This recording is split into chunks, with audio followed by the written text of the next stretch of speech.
Good evening, folks. It's been another brilliant weekend of boxing this weekend. It's been a bit weird and wonderful in so many ways. When we started off Saturday night, we had another fantastic fight of the year contender, like real edge of the seat stuff. Subriel Matias from Puerto Rico beat Jeremiah Ponce for the vacant IBF light welterweight title, because pretty much Josh Taylor's had all his belts taken off him now, which is a shame because he had all of them. But I think he's only got the WBO title left now. But yeah, the vacant IBF title's gone to Matias. What a fantastic fight. I actually thought Ponce would take that one. I mean, I've seen him, he burst on the scene a couple of years ago and he beat Lewis Ritson over here in the UK. And when I saw this fight announced, I thought, oh yeah, he might just edge it. And he fucking went for it in the first round, must admit. But yeah, he was worn down, he was put down in the fourth, and he quit, basically. So,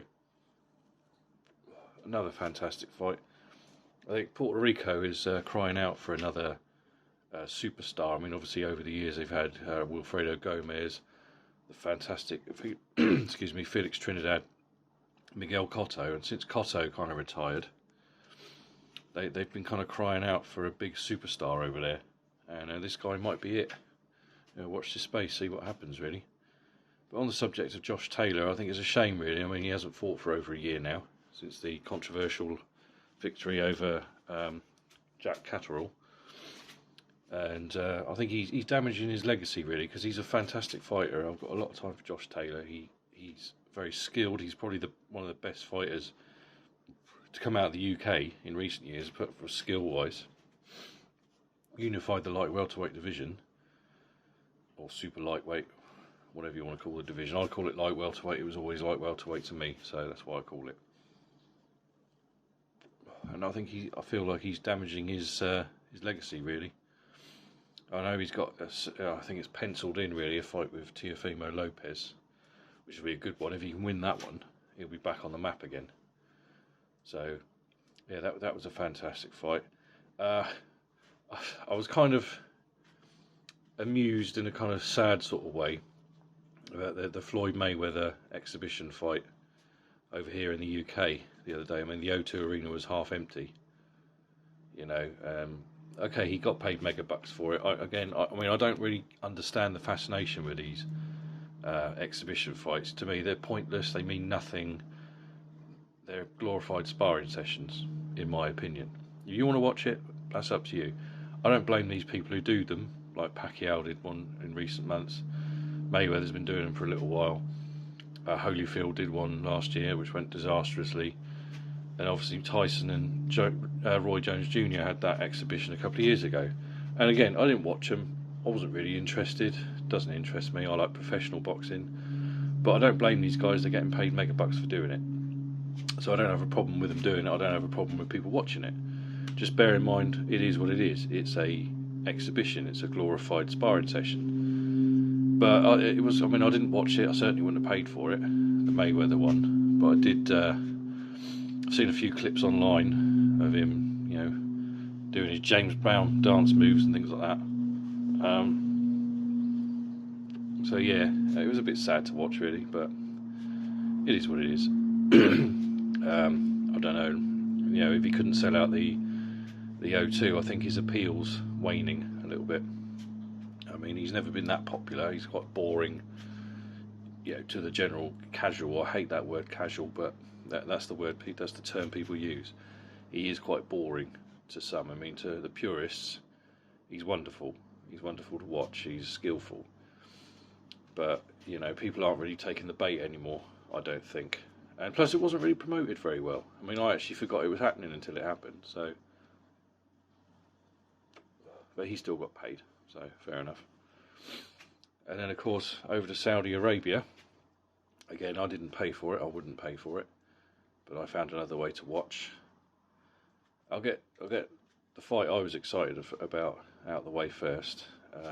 Badou Jack won his third world title in a third weight division. He's now the WBC Cruiserweight champion. He beat Ilunga Makabu, who I actually thought would win, to be honest. I thought Makabu would win that because obviously Badou Jack's getting older now. He's 39, same age as me, so he's doing it for us old boys. Yeah, and he fought so well. I mean, he got clipped a couple of times by Makabu, and Makabu's powerful. And I thought, oh, maybe, maybe he'll come a cropper. And when it went down to 12th, I had him well ahead on the scorecards. So he just needs to get through the 12th, and he's got it. And then he produced the stoppage, which was a perfect exclamation point on it. I'd like to see him fight Jai Opetaia next, the IBF and Ring Magazine champion. Or you got Okolie, that'd be a good fight. Get him over here in the UK to fight Okolie. But no, he's back on the map again. I mean, he's a brilliant fighter. And yes, I did watch the Jake Paul Tommy Fury fight. As I've said before, I'm not interested in YouTube boxing. It doesn't fascinate me at all. There's a market for it, and I don't blame people for watching it. I don't blame the guys for doing it because it's money. They get paid millions, some of them. And it is eyeballs on the sport. I mean, not necessarily the right eyeballs at times, but it will bring, if it only brings one, if each fight of Jake Paul, say, brings in 2 or 3 new fans to the sport who will then check out what I call proper boxing, I don't have a problem with it. Or what I do have a problem is when they start comparing guys like Jake Paul and Tommy Fury to the Canelos of the world. And it's like, mate, Canelo would have eaten both you two guys alive in the same night. So, and obviously the fight was at cruiserweight, and I looked and, I mean, the fight is what it was. I mean, in my opinion, the right man won. Tommy Fury, it was a good victory for boxing because Tommy Fury, although he's a novice, is a boxer. And he's from a boxing family. His dad, his uncle, his brothers, his cousin, they're all fighters, and obviously his brother Tyson Fury is the best heavyweight in the fucking world at the moment. So he had a lot of pressure on him. I mean, you put yourself, if that was you, you got your big brother who's the world heavyweight champion, the WBC heavyweight champion, and the best heavyweight on the planet. Your whole family's fighters. You trace your lineage back to the old bare knuckle gypsy boxing, and and you're fighting a YouTuber. And basically, you're going to be a laughing stock if you lose a boxing match to a YouTuber. He had a lot of pressure on him, and he won. He won well. I've seen a lot of stuff this morning. It was close. It was too. It should have been a draw. Jake Paul was robbed. Fuck off. You don't know what you're watching. It's fantastic. He boxed well. I mean, it was 2 novices fighting, and there was a lot of hugging going on. I don't hug my wife as much as they were hugging each other at times, but it was mildly amusing. It was mildly enjoyable. I certainly wouldn't have paid for it. Let's put it that way. Like I said, a fool and his money are easily parted, as they say. But yeah, it is what it is. They'll probably have a big rematch for even more money down the road. I ain't got a problem with it. Jake Paul had his mouth closed a little bit. I mean, I know it's all pantomime. It's very much WWE, in my opinion. I mean, obviously Jake Paul's brother Logan has been quite active in that lately, from what I understand. So it's theatre, it's theatrics, it sells tickets. All the talk of. I mean, I don't think Jake Paul really genuinely believes he could knock Mike Tyson out, as he said, or he could beat Canelo. I mean, both of those guys, even Tyson, he's pushing 60, would smash Jake Paul to pieces, and Canelo Alvarez would fucking cripple him with a body shot. So I hope he doesn't actually believe what he says, because that's quite worrying if he does. I mean, delusion, that is very delusional. But I've seen so many angry people online today. People I spoke to at work, people angry about Jake Paul. I don't like the guy. He's a douchebag. But Tommy Fury's a douchebag as well. He's a glorified reality TV star. If we're honest with ourselves, that's what he is. He's not famous for being a boxer. He's got a famous boxing brother, but he's not famous. I mean, he's only had 8 or 9 fights now, 7 or 8 fights maybe. He's a novice. He's not even British level, you know. And I did chuckle at his victory speech, you know, the crying like Rocky. Yo, Adrian, I did it almost. I kind of chuckled at that. I thought, all right, Tommy, for fuck's sake, you beat a YouTuber who's spent a career beating up washed up MMA fighters and basketball players. You know, you haven't won the world title, for Christ's sakes. But again, I think a lot of that came from the emotion, because there was, like I said before, there was a lot of pressure on the guy. He had to perform. He had to win that fight, because he would never be able to show his face in public for a long time as a Fury if he lost to a YouTuber. You imagine the stick he would have got from his own family, let alone the fans. So, yeah, all in all, it was what it was. It wasn't the greatest fight. I didn't expect it to be. It was never going to be Hagler Hearns, was it?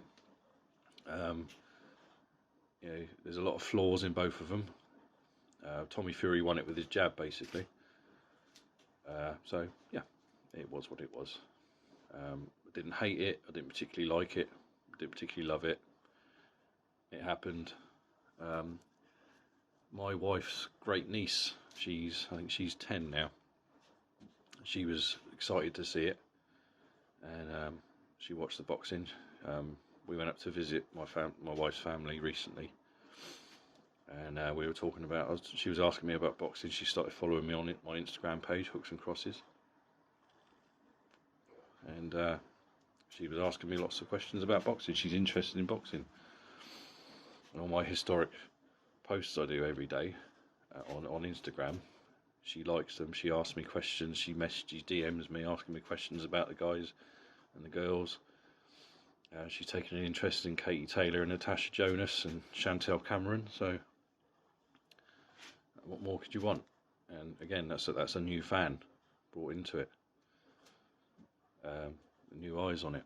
And her dad, my wife's nephew, he's interested in the sport as well. So, yeah, it's all good. New fans. There can't be anything really wrong with new fans coming in. I'd say, to me, it's a separate wing of boxing. It's not boxing as such. It's not proper boxing, but it's kind of a sideshow, a circus almost. You know, and boxing's always been a circus. It always has been since 100 years ago. You know, so. But anyway, there you go. So, yeah, I thoroughly enjoyed this weekend. Some good fights again. I mean, for Christ's sake, it's March on Wednesday, and we've already been spoiled with such wonderful fights and big events. So, alright, that's enough out of me. Enjoy your evenings, and I'll speak to you soon. Take care, folks.